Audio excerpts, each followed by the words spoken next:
Hi, I'm James. I'm a colorectal surgeon, and I'm going to show you how to install the app. If you'll be using the app on a laptop or PC, just click the web link that you've been provided. You will then be prompted to select your username. If this is not listed, then click Add an account, enter in your DHB email address, and then enter in your password.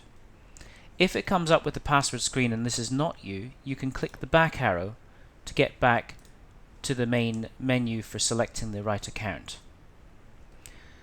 If you get stuck at the password point, you could try clicking Forgot my password or email IT support to reset your password. After you sign in, you may be asked to set your country and click Start Trial, but don't worry, access to the app is permanent. If it says you don't have permission to access the app, then please email IT support. Once you're in, you should see this screen. To save the app for easy access next time, drag this down to the address bar and it will stay there. Then you need to log out at the end of your session by clicking the profile button, which is up here, and clicking Sign Out. Then you need to close the browser.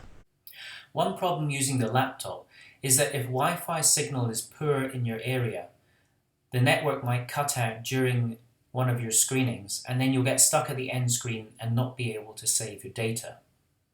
To solve this, you need to move the laptop into an area with better Wi-Fi connection, or sometimes try a different laptop which may have a better Wi-Fi signal. Another solution is to use the app on a phone or a tablet instead, as this has capability to save data offline and then upload it later. In any case, it's probably a good idea to keep it on your phone as a backup if the laptop ever stops working.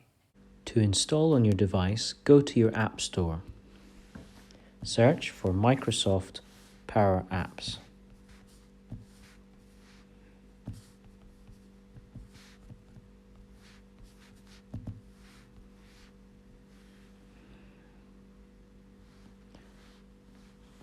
Once you've found it, install it, and it's free, and then open up the Power Apps.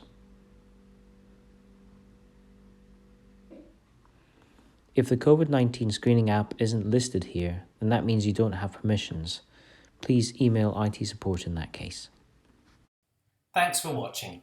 Bye.